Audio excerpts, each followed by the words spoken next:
Hello dear student, क्या हालचाल है। बहुत दिनों के बाद पुनः मैं वीडियो को कंटिन्यू रखूँगा। इसके पहले हम लोगों ने NCERT से क्लास 12 का 2 चैप्टर फिनिश कर दिया है। आज से हम तीसरा चैप्टर वैद्युत धारा स्टार्ट करेंगे। तो चैप्टर का नाम है वैद्युत धारा। चैप्टर का नाम वैद्युत धारा या इलेक्ट्रिक करंट है। यह लेसन 3 है। वैद्युत धारा लेसन 3 है। इसमें हम लोग ये पढ़ेंगे कि वैद्युत धारा क्या होता है, रेजिस्टेंस क्या होता है, मतलब वैद्युत प्रतिरोध क्या होता है, जो कि आप लोगों ने हाई स्कूल में भी पढ़ के आया। और इसमें हम लोग यह भी जानेंगे कि किरचॉफ का नियम क्या होता है, व्हीटस्टोन सेतु क्या होता है, अमीटर और वोल्ट मीटर क्या होता है। तो यह जो चैप्टर है, यह चैप्टर बहुत ही इंपॉर्टेंट होता है। तो आप लोग इसको रेगुलर पढ़ें, नोट्स जरूर बनाया करें। डेफिनेशन में बोल दिया करता हूं, उसको लिख लें। तो चलिए पहला हेडिंग लगाएंगे कि वैद्युत धारा क्या होता है। पहला हेडिंग है वैद्युत धारा। वैद्युत धारा यानी कि इलेक्ट्रिक करंट क्या होता है। तो इलेक्ट्रिक करंट का मतलब ये होता है, आप लोग लिख भी सकते हैं कि किसी चालक में प्रवाहित आवेश की दर को वैद्युत धारा कहते हैं। या आप लोग लिख सकते हैं, हेडिंग लगाएं कि वैद्युत धारा क्या है, तो आप लिखेंगे आवेश प्रवाह की दर को वैद्युत धारा कहते हैं। यानी कि कितने समय में किसी चालक में से कितना धारा प्रवाहित हो रहा है या कितना आवेश प्रवाहित हो रहा है, एक सिरे से कितने सिरे तक आवेश प्रवाहित हो रहा है, उसी को हम वैद्युत धारा कहते हैं। जैसे अगर मान लिया जाए कि यह कोई कंडक्टर है, यानी कि यह कोई चालक है, तो इस चालक में से जो आवेश की मात्रा है वह है एक सिरे से दूसरे सिरे में कितने समय में कितना आवेश प्रवाहित होता है, उसी को हम वैद्युत धारा कहते हैं। यानी कि आप ऐसे लिख सकते हैं कि आवेश प्रवाह की दर को वैद्युत धारा कहते हैं। और यदि किसी चालक में Q आवेश प्रवाहित होता है T समय में, तो वैद्युत धारा I बराबर हो जाता है Q/T। ध्यान से समझें क्या कि यदि किसी चालक में T समय में Q आवेश प्रवाहित होता है, तो वैद्युत धारा I बराबर Q/T होता है। यहाँ आप लिख सकते हैं Q क्या होता है, तो ये आवेश होता है और ये जो T है इसको हम समय बोलते हैं। इसके अनुसार हम वैद्युत धारा का एक डिफिनेशन और दे सकते हैं कि किसी चालक में एकांक समय में प्रवाहित आवेश की मात्रा को वैद्युत धारा कहते हैं। यहां से अगर हम इसका एक चीज और भी यहां से देखिए बना सकते हैं, क्योंकि हम यह भी जानते हैं कि Q बराबर होता है Q बराबर IT या Q बराबर N/E होता है। यानी कि हम इसी को हम ऐसे भी लिख सकते हैं कि I = Q की जगह N/E लिख दीजिए बटे T भी लिख सकते हैं। जहां ये जो N है वह क्या चीज है, इलेक्ट्रॉनों की संख्या है। यह इलेक्ट्रॉनों की संख्या है और जो E है यह चार्ज है, जिसका वैल्यू 1.6 × 10⁻⁻19 कूलाम होता है। अब अगर हम इसके मात्रक की बात करें कि वैद्युत धारा का मात्रक क्या होता है और बीमा क्या होता है, तो हम यह देख पाएंगे कि इसका मात्रक जो होगा यहाँ से निकाल सकते हैं। यहाँ से देखिए यह Q का मात्रक बटे T का मात्रक बराबर वैद्युत धारा का मात्रक। तो आवेश Q का जो मात्रक होता है वह होता है कूलाम। वह क्या होता है, कूलाम हो जाता है। प्रति समय है तो इसका मात्रक हो गया सेकेंड। यानी कि हमसे कोई पूछे कि वैद्युत धारा का मात्रक क्या है तो हम बताएंगे कूलाम प्रति सेकेंड होता है। या इसी का एक मात्रक और होता है, इसको हम कहते हैं एम्पियर। इसको क्या कहते हैं? एम्पियर कहते हैं, या कूलाम प्रति सेकेंड या एम्पियर कहते हैं। तो अगर हमसे यह भी आता है कि एक एम्पियर का परिभाषा देना हो, कि यहां से हम लिख पाएंगे कि एक एम्पियर बराबर होता है एक कूलाम प्रति सेकेंड। एक कूलाम प्रति सेकेंड होता है, यानी कि एक एम्पियर बराबर कितना? तो एक कूलाम प्रति सेकेंड होता है। यदि एक एम्पियर का परिभाषा पूछा जाए तो हम बताएंगे, एक एम्पियर का परिभाषा में बताएंगे कि यदि किसी चालक में एक सेकेंड में एक कूलाम आवेश प्रवाहित होता है तो वैद्युत धारा एक एम्पियर होगी। अब ये आता है कि इसका बीमा क्या होगा, यानी कि जो वैद्युत धारा I का बीमा है, बीमा क्या होता है, यानी कि I का बीमा क्या होगा। तो I का बीमा अगर निकालेंगे तो यह Q का बीमा बटे T का बीमा हो जाता है। इसी सूत्र से ही हम लोग बीमा निकाल लेते हैं, मात्रक भी निकाल लेंगे, और किसी भी मात्रक का डिफिनेशन हम इसी तरीके से बताते हैं। जैसे हम यह जाने कि एक एम्पियर बराबर एक कूलाम प्रति सेकंड होता है, तो हम बताएंगे कि यदि किसी चालक में एक सेकंड में एक कूलाम आवेश प्रवाहित होता है तो वैद्युत धारा का मान एक एम्पियर हो जाएगा। इसी तरह I का बीमा अगर निकालना हो तो Q का बीमा बटे T का बीमा हो जाएगा।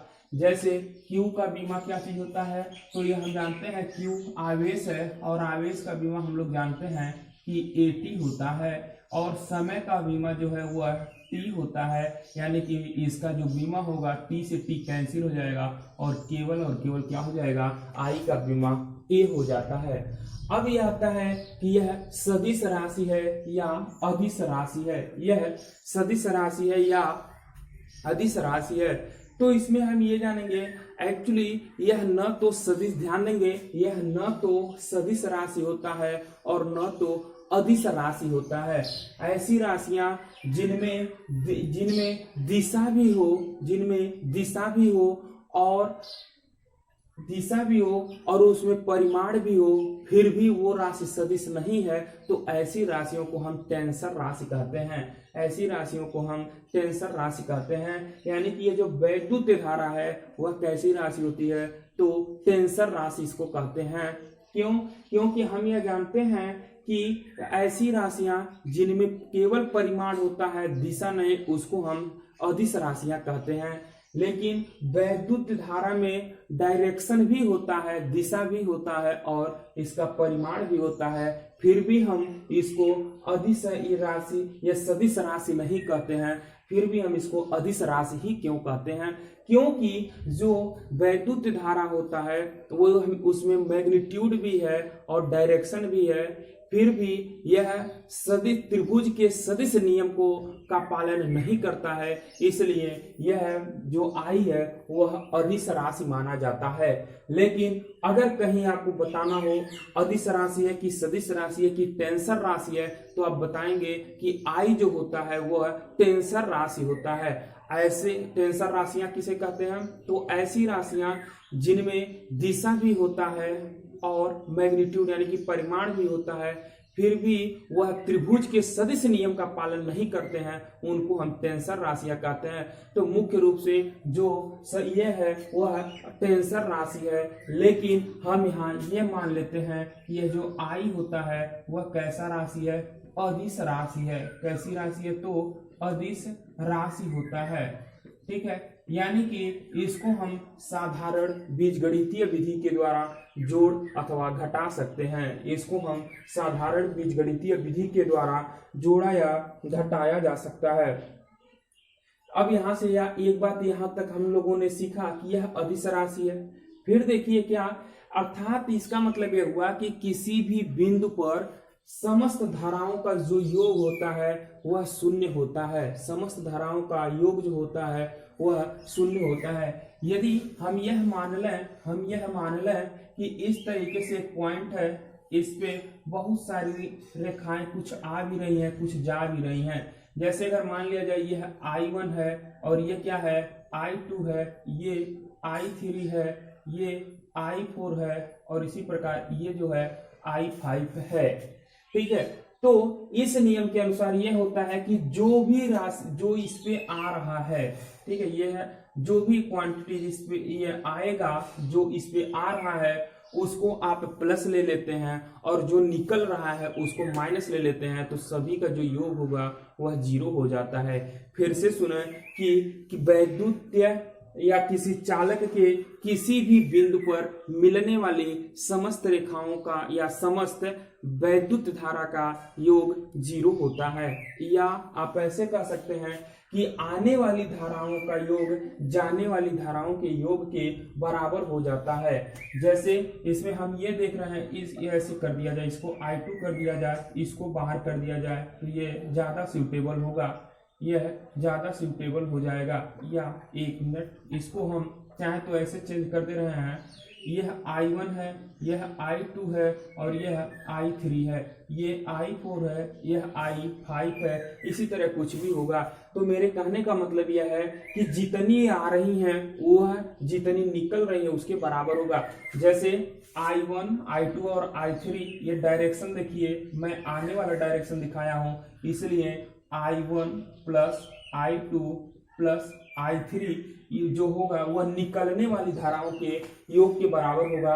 जैसे इसमें निकल रहा है I4, देखिए I4 और I5 निकल रहा है, तो जो धारा निकल रहा है उसको एक तरफ कर दीजिए और जो धारा आ रहा है वह एक तरफ कर दीजिए, दोनों का वैल्यू बराबर होता है, क्योंकि यह एक अदिश राशि है और इसको बीजगणितीय विधि के द्वारा जोड़ा अथवा घटाया जा सकता है। ठीक है ना। यहाँ तक आप लोग चाहें तो स्क्रीनशॉट ले सकते हैं या फिर जल्दी से नोट कर लें। आप लोग स्क्रीनशॉट भी ले सकते हैं या इसको नोट भी कर सकते हैं। ठीक है ना। इसी के साथ यहाँ की बात से हम कुछ चीजें इधर भी देख लें, इधर भी देखें तो क्या आएगा। थर्ड पार्ट में ये आता है, यहाँ अगर मान लिया जाए कि एक चीज और भी होता है कि एक बहुत ही इंपॉर्टेंट क्वेश्चन आता है कि एक कूलाम में कितने इलेक्ट्रॉन होते हैं। क्या कि एक कूलाम में इलेक्ट्रॉनों की संख्या कैसे निकालें। ठीक है, एक कूलाम में इलेक्ट्रॉनों की संख्या कैसे निकालें। तो इसके लिए हमको करना क्या होता है कि हम यह जानते हैं कि अगर 1.6 गुणे 10 पर -19 कूलाम रहता है तो इसका मान होता है 1 इलेक्ट्रॉन। ठीक है ना।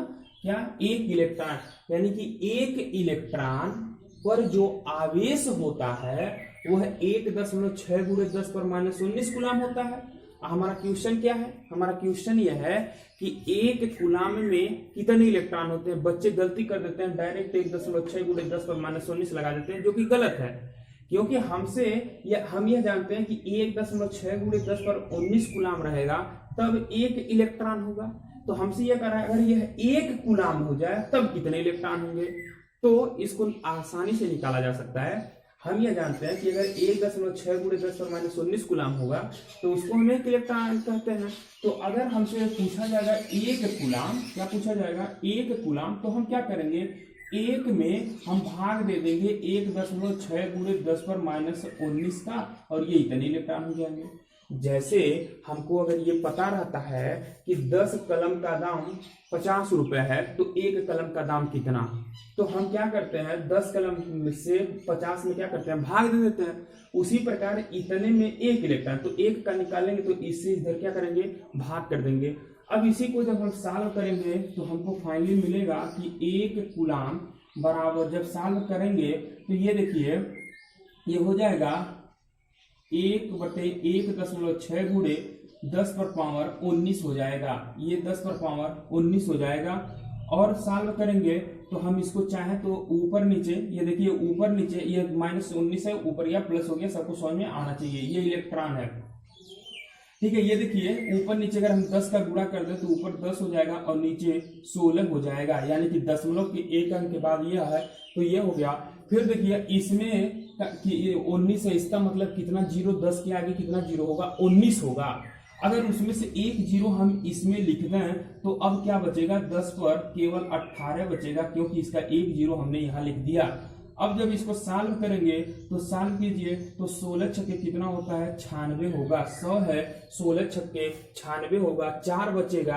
आप दशमलव बढ़ाएंगे तो 4 के आगे एक जीरो बढ़ा दीजिए, 40 हो गया।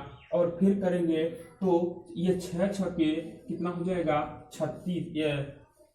ये 100 का आप 16 में भाग देंगे, ये देखिए 16 दूनी कितना हो जाएगा, 32 हो जाएगा। फिर कितना बच जाएगा, 8 बच जाएगा, 80 हो जाएगा, यानी कि 16 पंजे 80 हो गया और गुणे 10 पर पावर 18 हो जाएगा। यानी कि एक कूलाम में कितने इलेक्ट्रॉन होंगे, तो हम इससे निकाल देंगे कि 6.25 गुणे 10 पर 18 इलेक्ट्रॉन होते हैं। ये अगर आप इसी तरीके से अगर कोई पूछ दे कि 2 कूलाम में कितने इलेक्ट्रॉन होते हैं, तो आप 6.25 गुणे 10 पर 18 का गुणा कर दीजिए।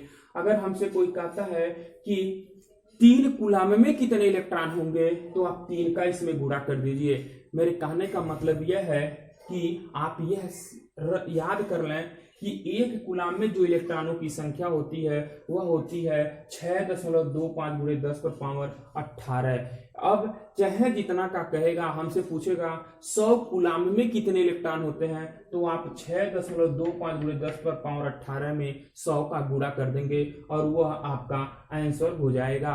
यानी कि जितने भी कूलाम कहेगा उसका आप इसमें मल्टीपल कर देंगे और वही आपका आंसर हो जाएगा।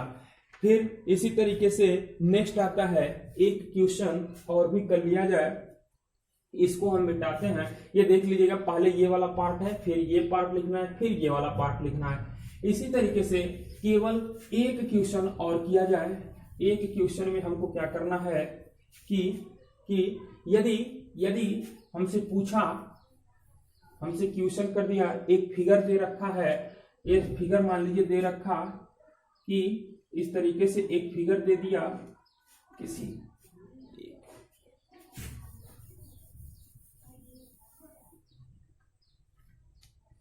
ये देखिए सपोज कीजिए कि इस तरीके से एक फिगर दे रखा और इसमें किसी कारणवश मार्कर चलेगा, हम तब तक इसको संशोधन कर रहे हैं, आप लोग नोट करें, फिर आगे का क्वेश्चन मैं पढ़ा रहा हूं।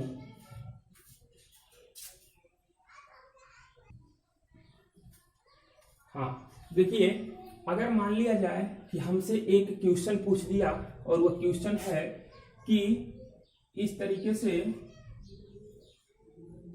ऐसे दिया, ये भी एक क्वेश्चन नोट करेंगे।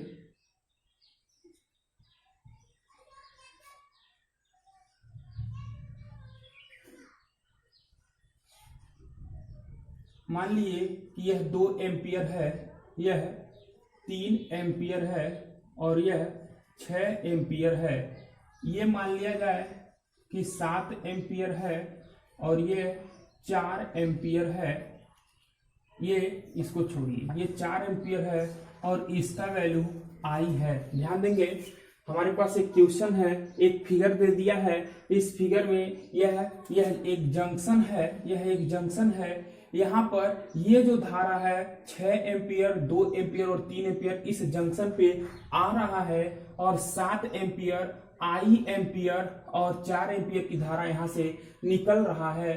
तो क्वेश्चन दे दिया कि फाइंड आई, ठीक है, यानी कि इसमें इस आई का मान क्या होगा, इसमें इस आई का मान क्या होगा। तो इसके लिए हम क्या करते हैं, रूल लगाते हैं क्या, कि किसी भी संधि पर आने वाली धाराओं का बीजगणितीय योग वहां से जाने वाली धाराओं के बीजगणितीय योग के बराबर होता है। यानी कि जितनी धारा आती है उसको एक तरफ लिखते हैं और जितनी धारा निकलती है उसको एक तरफ लिख के हम सॉल्व करते हैं। जैसे जो धारा आ रहा है, जैसे 2 ampere plus 3 ampere plus 6 ampere ये धारा आ रहा है। तो आने वाले को एक तरफ लिखिए, जा कितना रहा है 7 एम्पियर, आई एम्पियर और 4 एम्पियर। अब इधर देखिए 6 3 9 और 2 11 हो गया, बराबर इधर 7 4 कितना हो जाएगा 11 प्लस आई हो जाएगा। अब इस आई का वैल्यू जो है वह आई बराबर हो जाएगा 11 माइनस 11, यानी कि आई बराबर कितना हो जाएगा 0 हो जाएगा। यानी कि यहां से देखिए इसका मतलब आई बराबर हमने 0 लगा दिया और यही 0 इसका आंसर हो जाएगा। अब देखिए यदि इसी सवाल को हम एक और तरीके से लगाएं, सपोज कीजिए बस वैल्यू चेंज कर दिया, इसका जो वैल्यू दे दिया इस बार इसका वैल्यू जो है वह दे दिया 3 और यही हमसे अब पूछ रहा है कि आई बराबर क्या होगा। तो हम क्या करेंगे, सब सवाल यही रहेगा, अब इसका वैल्यू चेंज कर देंगे क्योंकि यह 7 चेंज हुआ है, 7 की जगह कितना आ गया 3 आ गया। अब सॉल्व कर देंगे, फिर क्या हो जाएगा, ये देखिए 6 3 9 2 इधर तो 11 ही रहेगा, इधर तो 11 ही रहेगा, ये 11 हो जाएगा। इधर देखिए 4 और 3 कितना, ये 7 हो जाएगा, यानी कि 7 प्लस आई हो जाएगा, इधर 7 प्लस आई हो जाएगा। अब क्या होगा कि जब हम यहां से देख लें, इधर देखा क्या कि 2 प्लस ये 3 हो जाएगा प्लस 6 बराबर जो धारा निकल रही है का मतलब 3 प्लस आई प्लस 4 हो जाएगा। 6 3 9 2 इधर 11 हो गया, इधर 4 3 7 प्लस आई हो गया, यानी कि आई का वैल्यू 11 माइनस 7, यानी कि आई बराबर कितना हो जाएगा 4 हो जाएगा। अब हमसे पूछा जाए कि आई का वैल्यू क्या, तो हम बताएंगे 4 होगा। इस तरीके से भी सवाल दिया जा सकता है। तो अब हम इसके आगे नेक्स्ट वीडियो में पढ़ते हैं। यदि यह आज वाला वीडियो आपको समझ में आया हो या इस वीडियो से संबंधित कोई सुझाव है तो कमेंट बॉक्स में जरूर लिख दिया करें और सब्सक्राइब कर दें, एक दूसरे को लिंक शेयर करें ताकि सब्सक्राइबर बढ़ें और हमको पढ़ाने में और आनंद आ सके। धन्यवाद।